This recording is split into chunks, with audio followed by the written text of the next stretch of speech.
Assalamualaikum warahmatullahi wabarakatuh. Kami dari kelompok 15 yang beranggotakan Hapsari Purwadini dengan NIM 010, Ade Triana dengan NIM 019, Ilham Ramadandi dengan NIM 042 akan mempresentasikan hasil proyek kami dengan judul Desain Model Solar Tracker dengan pengontrolan metode PID menggunakan simulasi Simulink. Sebelumnya, latar belakang kami mengambil judul ini berdasarkan fakta, jumlah energi yang tersedia di muka bumi ini semakin menipis seiring meningkatnya jumlah kebutuhan energi bagi manusia.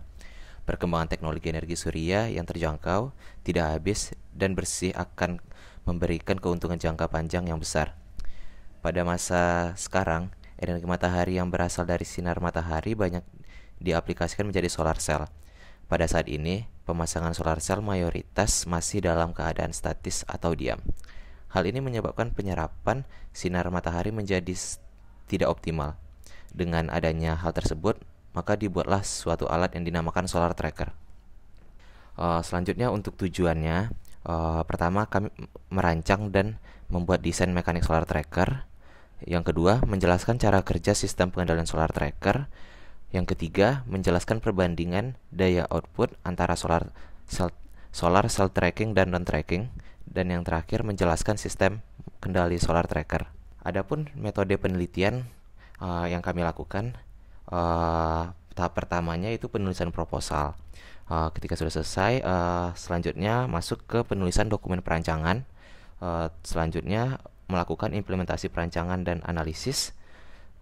Terus melakukan tahap penulisan dokumen akhir, dan tahap terakhirnya yaitu pameran hasilnya. Ada pula konsep perancangan pada desain ini di mana akan dilakukan simulasi dengan aplikasi Simulink pada MATLAB, di mana hasil yang akan diperoleh pada simulasi ini adalah hasil yang dapat diimplementasikan secara nyata pada solar tracker. Komponen yang akan diperoleh adalah suhu, konstanta dari alat, serta beberapa komponen lainnya. Sebelum dilakukan simulasinya, alangkah baiknya untuk mengetahui komponen apa saja yang menjadi pendukung dalam pembuat solar tracker secara nyata.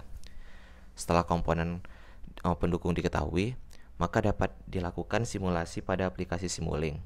Komponen-komponen pendukung tersebut antara lain seperti Arduino sebagai otak dari alat tracker, servo untuk menentukan kemiringan yang paling baik dalam mendapatkan radiasi matahari, sensor LDR untuk mendeteksi radiasi yang paling baik, solar cell sebagai alat untuk menangkap radiasi serta dikontrol dengan menggunakan PID controller.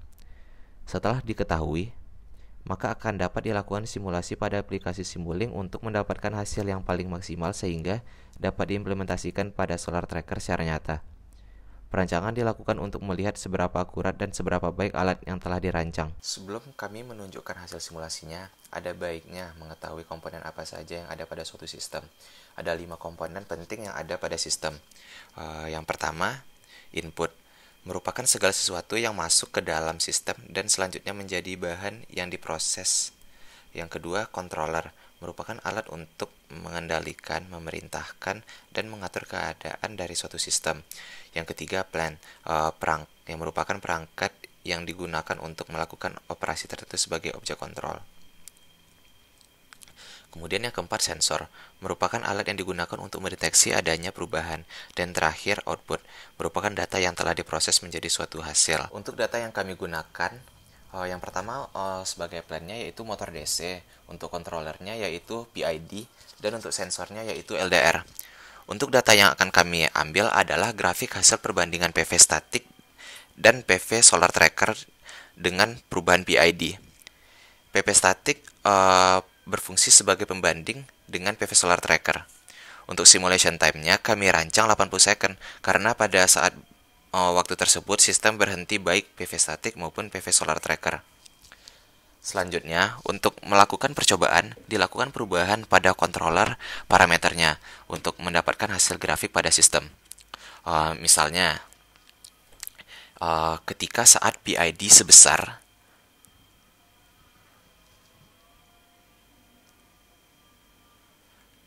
150 untuk proporsionalnya, untuk integralnya 100, dan untuk derivatifnya 100. Setelah kita run, maka sistem akan menghasilkan grafik seperti berikut.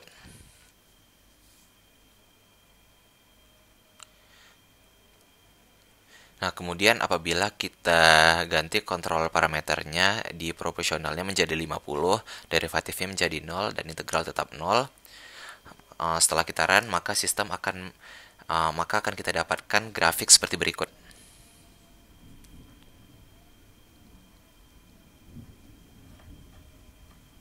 Nah, seperti berikut.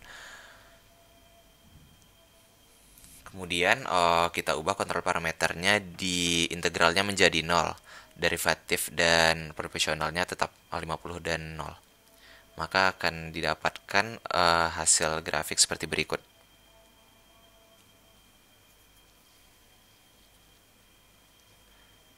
Kemudian kita ubah integral bukan proporsionalnya menjadi 100 dan integralnya 50. Maka akan didapatkan grafik seperti berikut.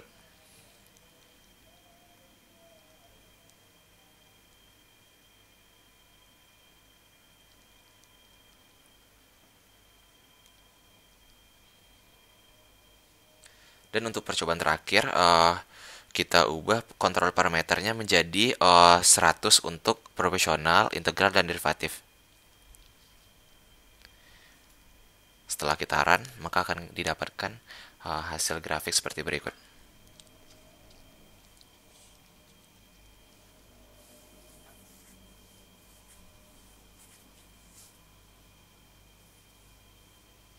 Maka dari hasil percobaan yang telah dilakukan, kita dapat kesimpulannya bahwa semakin besar nilai input D atau derivatif yang diberikan, maka grafik dari arus maupun daya output dari PV semakin bagus responnya.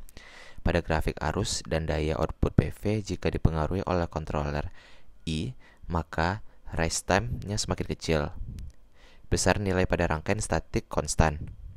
Pada grafik daya output, penurunan yang diperoleh dari 172,2 watt menjadi 166 watt. Maka dapat dikatakan bahwa perubahan grafik bergantung pada besarnya PID yang dirancang dengan besar error yang berbeda pula. Demikian hasil presentasi yang dapat kami sampaikan. Mohon maaf bila ada kesalahan. Assalamualaikum warahmatullahi wabarakatuh.